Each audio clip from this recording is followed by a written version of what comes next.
कौन है आप लोग? क्या हो रहा है ये? अरे ये जगह हमने पूरे 1,07,00,000 में खरीद ली है। ये कैसे हो सकता है? नवाब साहब ने हवेली बेच दी? अरे कम से कम हमें इत्तला तो कर देते। हाँ, हमें भी नहीं कहा।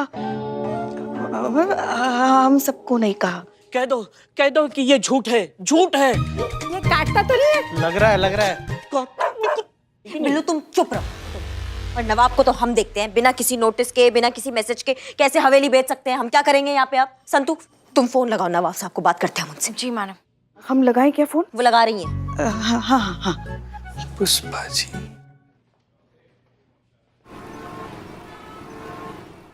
हाँ आ गए नवाब। अबे हमने अपनी हवेली बेच दी और हमको खबर नहीं। कौन है वो कमजोर ये कह रहा है कि मैंने अपनी हवेली बेच दी? आपका कहने का मतलब है कि आपने हवेली नहीं बेची? अरे कमाल बात करती हैं आप। अरे हम क्यों बेचेंगे? इस हवेली को हमारी बेगम बहुत पसंद करती थी और बड़ी सुंदर सुंदर यादें जुड़ी हैं इससे, और कुछ बननी है। नवाब साहब 1 मिनट, आप लोग प्लीज यहाँ आइए। आइए। आपने इन्हें हवेली नहीं बेची? अरे हरगिज नहीं। अरे पहली बार जिंदगी में हम इनकी सूरत देख रहे हैं। आपने इनसे हवेली खरीदी थी? बिल्कुल नहीं, इन्हें तो मैं पहली बार देख रही हूँ। एक मिनट। ये खड़े हैं हवेली के मालिक और ये खड़े हैं हवेली के खरीदार। आपने इनको हवेली नहीं बेची, आपने इनसे हवेली नहीं खरीदी, लेकिन हवेली बिक चुकी है। ये क्या चल रहा है हमको समझ में नहीं आ रहा है। आपने हवेली किससे खरीदी? हवेली के मालिक से। अरे पुष्पा जी, अरे वो मैं हूँ। नहीं, हम हैं 1,07,00,000 देके। किसको? हवेली के मालिक को। अरे कितनी बार बोलूं कि हवेली का मालिक मैं हूँ। मेरा बिल्ली निवास, मेरा बिल्ली निवास। चुप कर। पुष्पा जी, यहाँ हमारी खानदानी हवेली जो है फिसली जा रही है और इसको जो है ना अपनी ही पड़ी हुई है। मैडम, आपके पास कोई सबूत, कोई प्रूफ है कि आपने हवेली खरीदा है? हाँ बिल्कुल है। ये लीजिए पेपर्स, इसमें साफ साफ लिखा है कि हवेली के नए मालिक हम हैं।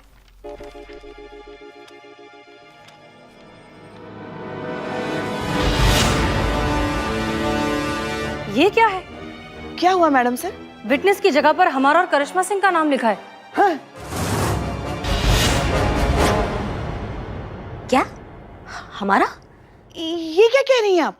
जी देखिए, हूबहू सिग्नेचर भी बिल्कुल हमारे जैसे हैं। पता नहीं कौन है उसकी मैया की सासू मैया ये। ओहो, अब समझा। ये आप चालबाजी कर रही हैं। ये फर्जी खरीदारों को खड़ा करके आप हमारी हवेली को हड़पना चाहती हैं। ये नहीं होने देंगे हम। नवाब साहब, ये आप क्या बोल रहे हैं? ऐसा कुछ नहीं है। ऐसा ही है, आप लोग हमारी हवेली को हड़पना चाहती हैं। ये हवेली हमारी है। कुछ बोलोगे भी कि सारी बातें मैं ही करूं? हाँ, मेरी राय में तो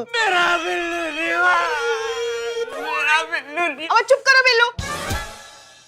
हम ईंट से ईंट बजा देंगे, लेकिन हवेली की ईंट नहीं हिलने देंगे। अरे कानून हम भी जानते हैं। आपके खिलाफ हम कंप्लेंट करेंगे और आप सबको ना हम कोर्ट में घसीट के लाएंगे। किसी एक को भी नहीं छोड़ेंगे। और एक बार और सुन लीजिए, ये हवेली तो रहेगी लेकिन थाना नहीं रहेगा।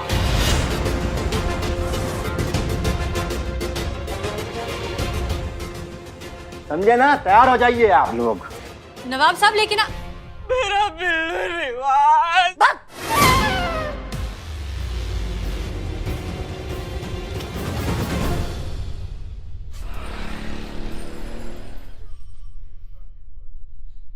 समझाया था ना, इस केस के पचड़े में मत पड़िए। अरे इस केस का तो कुछ नहीं हुआ, लेकिन इस केस के पीछे जो भी पड़ा सस्पेंड हो गया। ये केस ही नहीं लिया, इस केस को इतना पर्सनली ले लिया कि आप लोगों के ऊपर एफआईआर दर्ज होने वाली है। मेरा बिल्ली निवास, मेरा बिल्ली निवास। लेकिन सर, ये बात आप भी अच्छे से जानते हैं कि ये सब हमारे खिलाफ एक साजिश है। बात आप लोगों के गुनाहगार या बेकसूर होने की नहीं है, बात इस थाने की मान सम्मान की है, बात है इस थाने की प्रतिष्ठा की, जिसे आप लोगों ने इतनी मेहनत और मशक्कत से हासिल किया था। लोग इस थाने पर भरोसा करने लगे थे, विश्वास करने लगे थे, आप लोगों की ओर इंसाफ के लिए देखने लगे थे। लेकिन इस बवाल के बाद आप लोग सस्पेंड हो जाएंगे। क्या इज्जत रह जाएगी इस थाने की और आप लोगों की? सर, अगर हम लोग सस्पेंड हो जाएंगे तो पिछले महीने का पगार मिलेगा ना? समझ गए मैडम, सॉरी। सर ये जो पेपर है ना, ये जाली है। हम आपको साबित करके दिखा सकते हैं कि ये सब। करिश्मा सिंह, हम जो समझा रहे हैं उसे समझने की कोशिश कीजिए ना। आप जो कह रही हैं वो तो होते होते होगा, कोर्ट का ऑर्डर आते आते आएगा, लेकिन तब तक प्रोटोकॉल के हिसाब से इस थाने को सील करना होगा और आप सभी लोगों को सस्पेंड करना होगा। सर, सस्पेंशन के बाद मैं क्वार्टर में रह सकती हूँ कि नहीं? मैं अपने बिल्लू निवास में नहीं रह सकता, आप क्वार्टर में कैसे रह सकती है? सर एक बात करनी थी आपसे। कहिए पुष्पा जी। पता नहीं आज कैसे हमें लगा था कि आप जरूर आएंगे, तो हम राजमा चावल बनाकर लेकर आए हैं।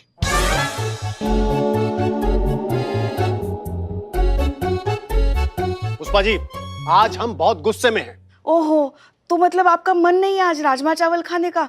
कोई बात नहीं। ऐसा हमने कब कहा कि हम राजमा चावल नहीं खाएंगे? हमने कहा हम गुस्से में हैं, जाकर टिफिन लाइए, हम हेडक्वार्टर जाकर खाएंगे। अभी लाते हैं सर। जानते हैं आप लोग, हमें इस थाने से बहुत लगाव है। कायदे से तो इस थाने से लगाव नहीं होना चाहिए, लेकिन आप लोगों ने मुझे इतना अच्छा बना के खिलाया, इस वजह से हमें। पुष्पा जी। हाँ आए सर, आए सर। आप लोगों को 48 घंटे का समय दे रहे हैं। 48 घंटे में इस केस को सॉल्व कीजिए, उस ठग को गिरफ्तार कीजिए और इस केस को साफ कीजिए, या तो फिर इस थाने को अपने आंखों के सामने बंद होते देखिए, या फिर अपने सस्पेंशन के लिए तैयार रहिए।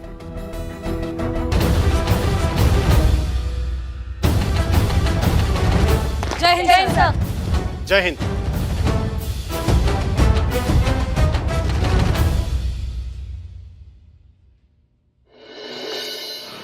अम्मा हद होती दीदा दिलेरी की। थाना बेच डाला मतलब? मैया कसम, वो ठग हमारे हाथ में आ गया ना, उसको ऐसा निचोड़ के बाहर सुखा देंगे ना कि हमारा नाम भी करिश्मा सिंह है। चाय। हाँ तो दो ना, सर पे क्या खड़े हो बेताल के जैसे? दो चाय। बरखुदार, आपके लिए बदनाम स्पेशल चाय लेकर आया हूँ ताकि आपका मूड ठीक हो सके। ये चाय है? जी मैडम। ये चाय है तो नीम का काढ़ा किसको कहते हैं? उसमें नीम के पत्ते पड़ते हैं मैडम। उफ, ये माँ, सॉरी। इसे लेकर जाओ और दूसरा चाय लाओ। बतना। हेलो, क्या जबलपुर पुलिस थाना में लॉकअप खाली है? नहीं, सुन, रिक्वायरमेंट देख क्या है। अच्छा, वो खिड़की से व्यू कैसा है? खिड़की नहीं चाहिए, सब अंधेरा चाहिए, एकदम काला, इतना काला कि उस काले में हम भी न दिखे। नहीं, मेरा थाना तो खत्म, वो बिक गया ना, इसीलिए तो दूसरे थाने में मैं अपना बिल्लू निवास ढूंढ रहा हूँ। और सुन, इन बेचारों के लिए भी कोई थाना हो तो बता देना। हाँ, छोटा मोटा एडजस्ट कर लेंगे। हाँ, hold. Yes, I call back you. पता है बिल्लू तुम्हें किसका गुस्सा किस पर निकल रहा है? आपका? उस ठग को पकड़ नहीं पाई ना, इसीलिए उसका गुस्सा गरीब बेचारे मासूम लोगों पर निकल रहा है। नहीं पुष्पा जी, आज नहीं, आज बिल्कुल नहीं। आज हम पके हुए हैं, हमारा ना मुंह से कुछ गलत निकल जाएगा, इसलिए आज डिस्टेंस मेंटेन। पुष्पा जी, कल तक वैसे भी सस्पेंशन मिल जाएगा हमें, अब घर पे जाके आराम से भड़ास निकाल लेना। क्या इसमें गलत क्या है? ये जो कुछ भी हो रहा है इन्हीं की वजह से हो रहा है ना। देखिए पुष्पा जी, अपना ना टोन संभालिए आप। ये जो बात पे आप भूल जाती है ना कि हम थाने में हैं, ये सास वाला टोन यहाँ मत लाइए आप, वरना क्या? वरना लाइन हाजिर कर देंगे, फजीहत हो जाएगा जान का। आप हमें धमकी दे रही हैं? हाँ बिल्कुल दे रहे हैं। वैसे भी हम 2 दिन में सस्पेंड होने वाले हैं, फिर घर पर ही रहेंगे, वहाँ हम आपकी सीनियर हैं, ये मत भूलिएगा आप। पुष्पा जी, यही कह रही थी मैं। लेकिन यहाँ हम सीनियर हैं, ये मत भूलिए आप। तुम चुप करो। बस कीजिए आप लोग, जल्दी। ये वक्त एक दूसरे से लड़ने का नहीं है, एक साथ मिलकर इस प्रॉब्लम को सॉल्व करने का है। हमारे पास कुल मिलाकर 48 घंटे हैं, इसलिए फिलहाल हम उस ठग को कैसे पकड़ेंगे ये सोचें तो बेहतर होगा। देखिए आप, लगता है मैं फिर से गलत वक्त पर आ गया। नहीं नहीं, आप बहुत सही वक्त पर आए हैं। यार हमें पता नहीं था ना गेस्ट आने वाले हैं, तो माहौल नहीं बिगाड़ते हम। हमें पता होता कि आप वापस से मिठाई लेकर आए हैं। वैसे पिछली बार तो आप दिवाली की मिठाई लाए थे, इस बार क्या एडवांस में क्रिसमस का मिठाई लाए हैं? रिपोर्ट लिखाने आए हैं। बाहर मार्केट है ना, वहाँ मेरा पर्स गिर गया। उसमें मेरे आई कार्ड और कुछ ज़रूरी कागजात हैं, तो यहाँ मदद मांगने के लिए चला आया। खैर कोई बात नहीं, मैं दूसरे थाने में देख लूँगा। नहीं नहीं, माफ कीजिए, हम दरअसल किसी और केस को लेकर थोड़े परेशान हैं। कॉनमैन वाले केस को लेकर परेशान है ना आप सब? ये बात आपको कैसे पता? जाहिर सी बात है, थाना बंद होने जा रहा है, आप लोग सस्पेंड होने वाले हैं, हर जगह इस केस की चर्चा हो रही है। खैर, अगर इस केस में मेरी मदद चाहिए तो प्लीज बताइएगा। महिला पुलिस थाना जनपद लखनऊ अपने केस खुद सॉल्व करने के लिए सक्षम है, इसलिए आपका जरूरत नहीं पड़ेगा। और वैसे भी आपने ट्रेनिंग लिया है ना, आप पुलिस नहीं है, इसलिए सरकारी काम जो है ना उससे आप थोड़ा दूरी बनाए रखिए। हम ये केस खुद सॉल्व कर लेंगे। मैं आपके काम में दखल नहीं दे रहा हूँ। SHO करिश्मा सिंह, एक मदद की पेशकश की थी। अगर आपको मेरी पेशकश अच्छी नहीं लगी तो मैं माफ़ी चाहता हूँ। और रही बात मेरे पुलिस फोर्स ज्वाइन नहीं करने की, तो इसमें मेरा नुकसान नहीं हुआ है, आपके पुलिस डिपार्टमेंट का नुकसान हुआ है। आपके डिपार्टमेंट ने एक काबिल अफसर खो दिया जो आपके डिपार्टमेंट का और इस देश के काम आ सकता था। अगर मैं इस जगह तैनात होता ना तो ये नौबत कभी आने ही नहीं देता। क्योंकि अगर मैं आपकी जगह होता तो उस ठग के बारे में मैं वैसे नहीं सोच रहा होता जैसे पुलिस उसके बारे में सोच रही है। मैं वैसे सोच रहा होता जैसा वो ठग पुलिस के बारे में सोच रहा। दिमाग को कभी बल से मात नहीं दिया जाता करिश्मा सिंह, याद रखिएगा। चलते हैं।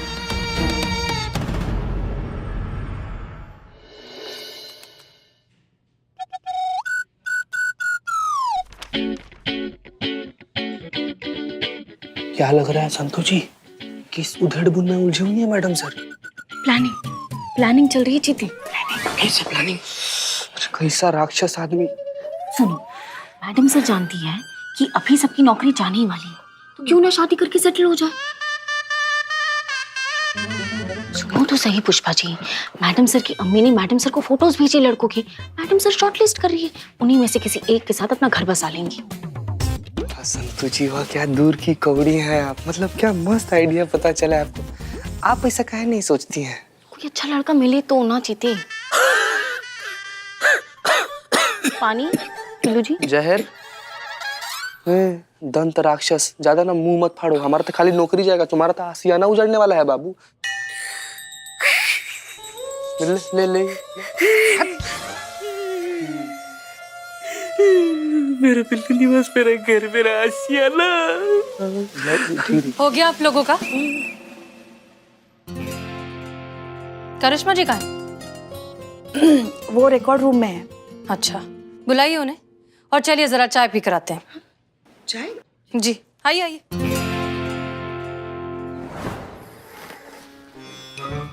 Thank you.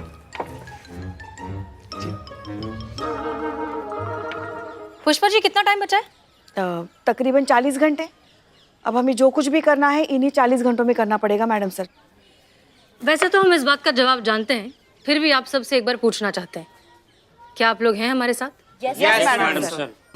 ग्रेट, तो ठीक है, फिर हम जैसा कहते हैं वैसा कीजिए। करिश्मा सिंह, आपका काम होगा शहर में जितने भी मेडिकल स्टोर्स हैं वहां पर वो दवाई पहुंचनी चाहिए जो हमें डॉक्टर विकास ने बताई, ताकि हमारा टारगेट जब भी अपनी एंजाइटी के लिए दवाई लेने मेडिकल स्टोर पर जाए तो उसे हमारी दवाई मिलनी चाहिए। क्लियर? मैडम सर, मेरी नजरों में आपके लिए इज्जत और भी बढ़ गई है।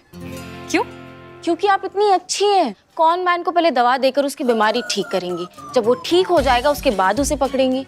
मेरा सवाल ये है कि हम डायरेक्ट उसे दवा देकर उसे ठीक क्यों नहीं कर देते हैं? उसके लिए ये प्लानिंग, मिशन, ये सब क्यों? व्हाई?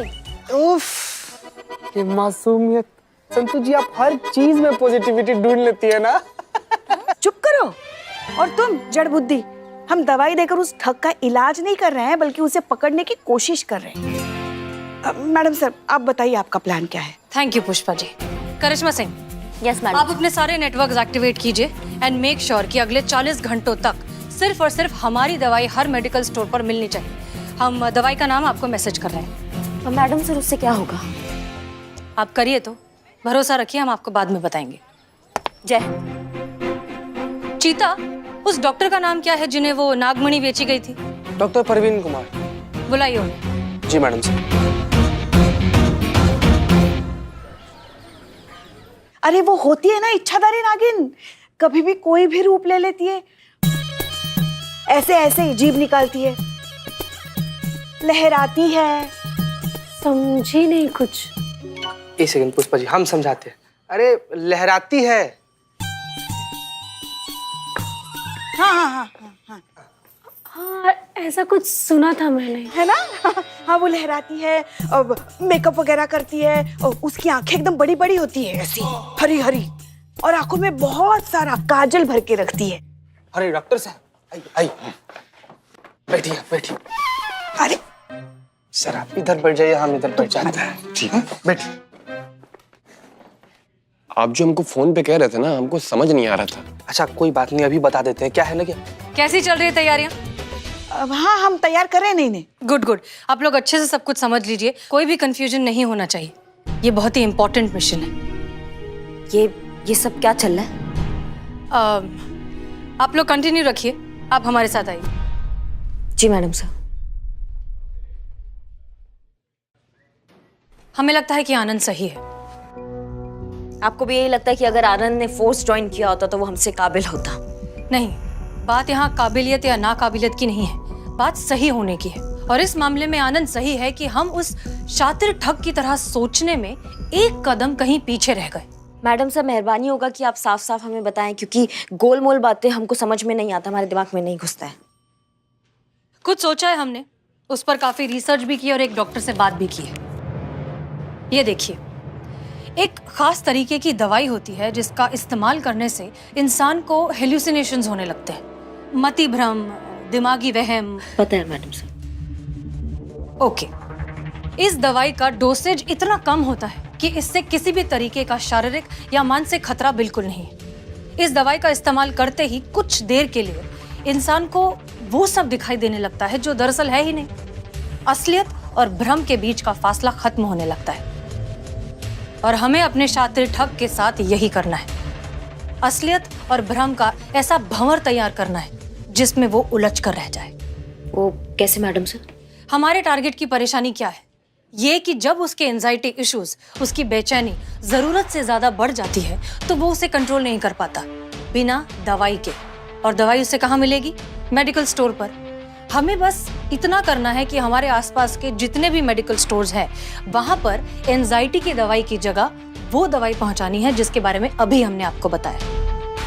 उससे अच्छा ये नहीं होगा मैडम सर कि उस मेडिकल स्टोर पे हम निगरानी रख ले और अगर ऐसा कोई दवाई लेने कोई आए तो उसको वहीं धर ले? क्या है ना करिश्मा सिंह, हमारे पहले प्लान की कामयाबी की वजह से अब वो खुद दवाई लेने वहां आएगा नहीं, वो जरूर किसी और को भेजेगा। तो अब हम उसे कैसे पकड़ेंगे? तजुर्बा कहता है हमारा कि जरूरत से ज्यादा होशियार आदमी जरूरत से ज्यादा डरा हुआ भी होता है। उसे हर पल ये डर लगा रहता है कि कहीं उसकी कोई एक लापरवाही उसे लेना डूबे। हमारा ठग भी कोई अपवाद नहीं है, हम उसकी इसी कमजोरी का फायदा उठाएंगे। अब हम उसके डर को हथियार बनाकर उसे पकड़ेंगे और इस काम में हमारी मदद करेगा ताजी खबरों का इकलौता अड्डा, आपका अपना सनी चड्डा।